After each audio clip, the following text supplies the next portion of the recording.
Donc la grande question, pourquoi l'anatomie virtuelle?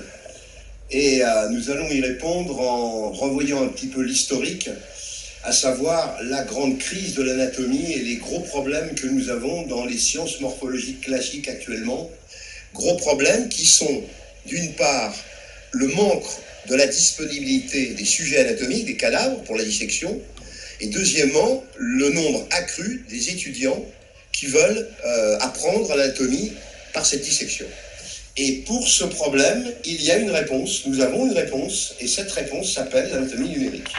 C'est-à-dire un outil qui serait une sorte de table de dissection virtuelle. On pourrait imaginer un sujet allongé, un cadavre allongé en taille réelle. Donc on a un écran, un très grand écran de taille réelle, et on a modélisé un corps humain.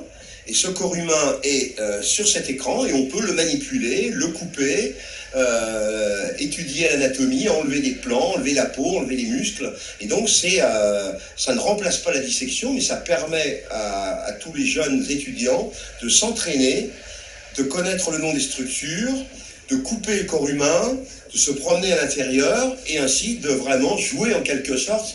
On assiste à une révolution actuelle, c'est la révolution du numérique dans tous les domaines, et d'autre part aussi à la révolution de la pédagogie. La pédagogie est en pleine mutation, et donc en utilisant d'une part les outils numériques à base d'ordinateur, et d'autre part les nouveaux outils pédagogiques, en combinant les deux, on arrive à ce qu'on appelle l'anatomie numérique, c'est-à-dire une façon d'enseigner l'anatomie qui va être différente de la façon classique, qui ne va pas la remplacer, mais qui va permettre au plus grand nombre d'apprendre l'anatomie de façon honorable, alors que maintenant, il y a une crise assez importante au manque d'accès qu'on a au corps humain et au grand nombre d'étudiants qui veulent apprendre.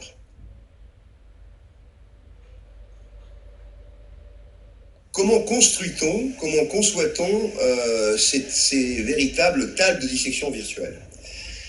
Ça consiste à modéliser le corps humain à partir de coupes anatomiques d'un vrai corps humain, en particulier des projets Visible Human. Ce sont des personnes qui ont fait don de leur corps à la science et qui ont donc été coupées en tranches fines anatomiques. Et toutes ces coupes anatomiques peuvent être contourées et modélisées. Et à partir de ces coupes successives, on reconstruit par construction informatique un modèle à l'identique du corps humain, ce qu'on appelle un modèle vectoriel, qui est rendu extrêmement réaliste grâce à l'ordinateur, c'est-à-dire on met des couleurs, des textures, les muscles ressemblent à des muscles, les nerfs à des nerfs, etc. Et ensuite, on construit un modèle informatique. Ce modèle informatique est affiché sur un écran tactile, et donc on n'a plus d'ordinateur, on a simplement les 3 doigts qui permettent de piloter, en touchant l'écran, le corps humain. On peut le faire pivoter, on peut le faire grossir, et on peut supprimer les structures et avoir le nom et le couper en différents plans de l'espace. Alors j'ajoute que les étudiants, les nombreux étudiants qui ont participé à ce travail, qui ont contribué à ce projet, ont beaucoup appris parce qu'ils ont pu construire à partir des coupes les modèles 3D, et une fois qu'on a construit le modèle final, on a vraiment un outil pédagogique aussi assez remarquable. Il y a donc 2 aspects qui sont intéressants sur le plan de l'apprentissage. D'une part, la constitution des modèles est un outil pédagogique d'apprentissage extraordinaire, et le résultat est un bel outil pédagogique pour les professeurs et les élèves. Donc ça fonctionne dans les 2 sens.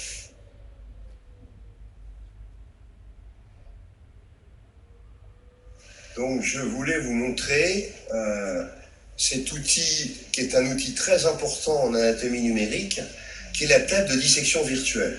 Vous voyez ici qu'on a une fenêtre en tridimensionnel où on peut manipuler le corps de façon interactive, comme une tablette ou un smartphone. Et on a sur le côté des fonctionnalités qui permettent d'aller explorer ce corps. Il y a 3 principales fonctionnalités. La première, c'est l'accès aux régions. Vous voyez ici, par exemple, on va accéder directement au thorax de la personne. Ici, on aura tête et cou, ici le membre supérieur, et ici le membre inférieur. Donc ça permet d'aller étudier directement une région. Deuxième possibilité, on peut travailler par appareil. voyez ici, par exemple, l'appareil urinaire. En faisant cette manipulation, on a uniquement accès aux éléments qui concernent l'appareil urinaire. Alors l'ensemble du corps comporte plus de 1500 éléments qui sont segmentés, séparés.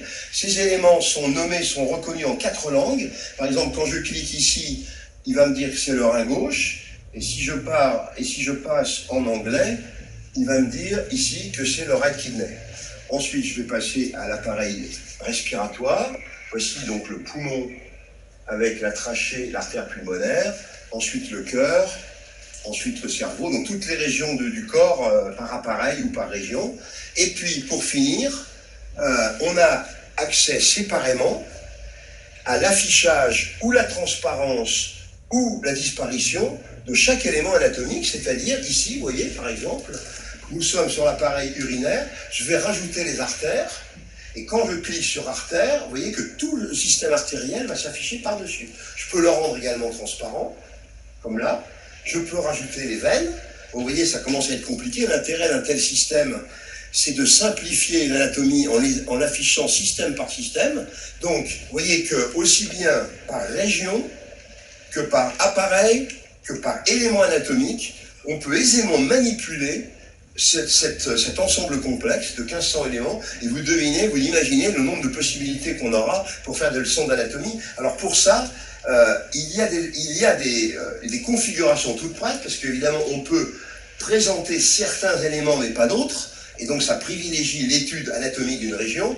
Et je voulais vous montrer maintenant l'accès à des menus tout prêts pour faire des leçons d'anatomie. Et là par exemple, je vais vous montrer quelque chose d'intéressant. C'est qu'on peut, en plus des coupes anatomiques, on voit s'afficher ici, une coupe horizontale, vous voyez la vessie et l'utérus, que je surligne là, l'utérus, eh bien on peut également couper, faire un plan de coupe dans les autres plans de l'espace. Et ça, vous voyez, le plan de coupe est activé là, maintenant je vais le changer.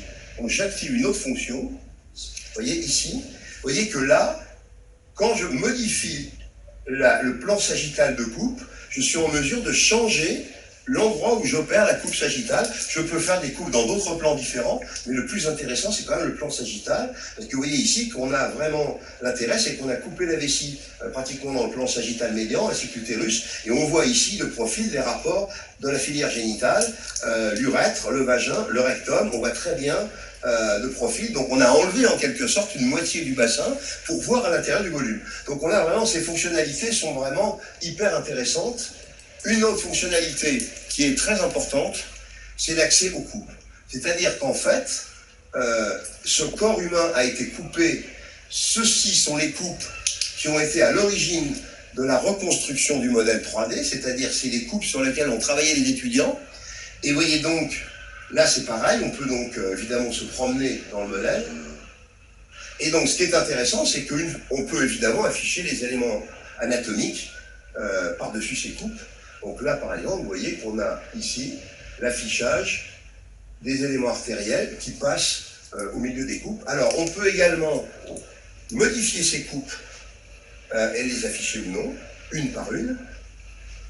C'est-à-dire que là je suis tout en haut. Vous voyez que j'affiche une des coupes qui passe par le cœur. Vous voyez ici les artères coronaires, voici ici le poumon droit.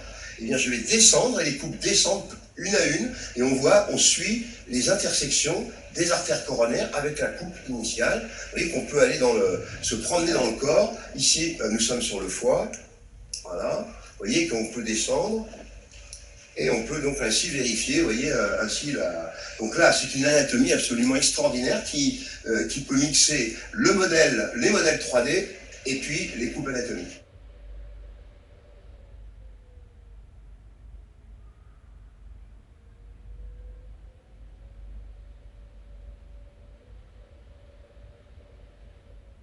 Donc ces nouveaux outils d'anatomie numérique, quels sont-ils? On a vu la modélisation du corps humain, qui donc permet de construire des objets, dits objets vectoriels, qui sont très réalistes et qui permettent de manipuler le corps humain et de faire de la dissection virtuelle. Mais il y a aussi bien d'autres outils que nous pouvons utiliser, et ceci à travers Internet et à travers les différents logiciels de manipulation qui sont disponibles. Donc ces outils informatiques sont particulièrement bien adaptés au e-learning, à l'apprentissage à distance, et pour peu de construire un scénario bien fait et d'avoir une technique appropriée, je pense que c'est vraiment des outils remarquables pour pouvoir apprendre à grande échelle, de faire des leçons d'anatomie et de réaliser une éducation à grande échelle de l'anatomie mondiale. Dernièrement, et qui n'est pas le moindre, imprimer en tridimensionnel ces données, c'est-à-dire ces modèles vectoriels, on peut les formater pour qu'ils puissent être imprimables par une imprimante 3D. Et je vous montre ici l'exemple d'un segment de crâne avec le polygone de Willis qu'on peut imprimer. Vous voyez que c'est... alors on peut coloriser les choses à la main ou on peut avoir des imprimantes en couleur, ce qui est plus cher.